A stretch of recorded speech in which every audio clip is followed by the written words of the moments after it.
Nama Fiman Alfarizi Ramdan dalam rapat kerja Dewan Pengurus Cabang Partai Gelora kerap muncul dan disebut-sebut untuk dorong menjadi wali kota Tasikmalaya. Politikus Partai Gerindra yang saat ini menjabat sebagai anggota Komisi 2 DPRD Provinsi Jawa Barat diminta oleh seluruh pengurus DPC Partai Gelora Kecamatan Kawalu dan ratusan tokoh masyarakat untuk maju dalam kontestasi pada pemilihan Kepala Daerah Wali Kota Tasikmalaya 2022. Ketua DPC Kecamatan Kawalu Ustadz Dede Rusli menilai sosok muda Fiman Alfarizi Ramadan pantas untuk memimpin kota Tasikmalaya ke depan.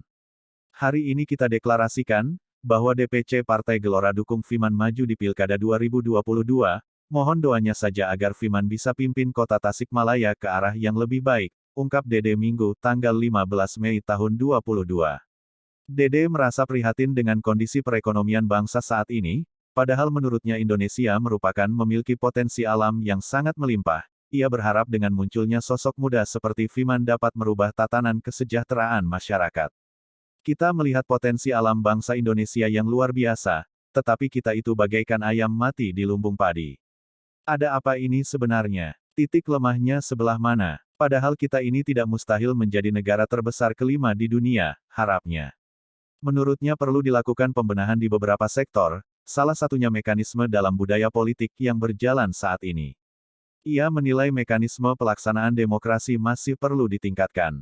Sementara itu Ketua Dewan Pimpinan Daerah Partai Gelora Kota Tasikmalaya saat ditemui insiden 24.com menyebut Partai Gelora akan menjadi publikasi pemikiran, yang harus memunculkan ide-ide gagasan yang akan menghasilkan satu perubahan yang positif, sehingga yang berdampak pada tingkat kesejahteraan masyarakat. Ia menilai partai politik jangan hanya sebagai gerakan politik saja. Ide-ide apa saja yang ingin disampaikan oleh masyarakat sehingga akan menjadi satu bahan untuk media perubahan kepada arah yang lebih baik, ungkapnya. Hasan menyebut DPD Partai Gelora saat ini terus berjuang dengan memanaskan mesin partainya. Beberapa sosialisasi ke sejumlah wilayah terus digencarkan untuk mendapatkan bahan aspirasi dari masyarakat. Ia sepekan ini kita terus lakukan kunjungan ke beberapa wilayah diantaranya ke Kecamatan Kawalu, Taman Sari dan Ciberem untuk mendapatkan beberapa masukan. Apalagi saat ini kita akan mendukung Fiman untuk maju di Pilkada 2024, pungkasnya. Muda, berpengalaman yang pertama. Berpengalaman ya. Suaranya Pak, suaranya Pak. Fiman Alfarizi. Berpengalaman. Fiman Alfarizi. Intinya, kita melihat kesejahteraan bangsa kita dengan potensi alam yang luar biasa Indonesia, tetapi kita itu bagaikan ayam mati di lumbung padi.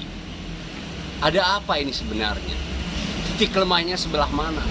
Padahal kita itu bukan mustahil menjadi negara besar kelima dunia. Itu memungkinkan. Tetapi sektor mana saja yang harus dibenahi?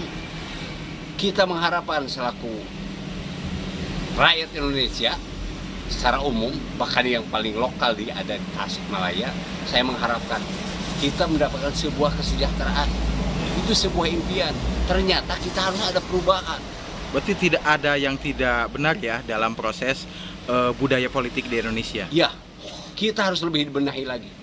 Sebenarnya sudah cocok dengan Pancasila dan Undang-Undang Dasar 45. Hanya mekanismenya udah tepat belum? Melaksanakan sistem demokrasi negara kita. Kita harapan Indonesia menjadi negara maju. Kita banyak para pembesar bangsa kita, wakil-wakil rakyat, termasuk pemimpin udah berusaha. Tetapi kita harus saling mendukung bagaimana mengadakan ide dan gagasan supaya Indonesia itu lebih maju. Kita jangan mengedepankan pemahaman-pemahaman lokal, tapi kita harus berpikir global tentang Indonesia. Bagaimana Indonesia menjadi negara yang maju, rakyatnya sejahtera, disegani oleh negara-negara lain. Kang, bagaimana pendapat Akang terhadap politik pragmatis yang saat ini sedang berkembang, Kang? Itu adalah politik pragmatis itu menurut hemat saya itu adalah efek hilangnya kepercayaan rakyat kepada hampir semua partai politik. Jadi sebenarnya bukan berarti partai politik harus ditinggalkan, tetapi harus dibenahi. Bagaimana di partai politik itu mengadakan ide-ide dan gagasan-gagasan demi kemajuan. Itu diantaranya. Pertama ya, kita ingin partai politik itu kan seharusnya menjadi pabrikasi pemikiran, bukan hanya sebatas gerakan politik atau apalagi gerakan kekuasaan. Dia harus menyampaikan ide-ide besar ide-ide besar apa yang dia bisa membawa arah perubahan bagi suatu wilayah. Misalnya kita kalau bicara Kota Tasikmalaya, apa yang ingin disampaikan, untuk ide-ide apa yang ingin disampaikan kepada masyarakat yang ditawarkan, sehingga masyarakat itu menyadari bahwasanya inilah ide yang bisa mengantarkan kita pada tujuan asasi kita, kesejahteraan rakyat, proses pembangunan pendidikan yang misalkan berkualitas, yang murah. Karena selama ini kan isu-isu pendidikan menjadi isu-isu yang cukup menjelimet bagi kita gitu, tentang banyak hal lah, terutama juga yang ekonomi. Kita lihat pandemi ini yang 2 tahun ini kan menjadikan masyarakat kita menjadi sangat sulit untuk, jangankan untuk mencari akses ekonomi, bergerak aja susah. Sekarang seakan-akan masyarakatnya dibentuk pada ketergantungan kepada bantuan pemerintah. Kita saksikan bersama juga bahwasanya ketika bantuan pemerintah datang, semua orang berbondong-bondong sampai antri banyak, bahkan ada isu-isu yang ada yang meninggal ketika sedang antri, ada yang jatuh sakit segala macam.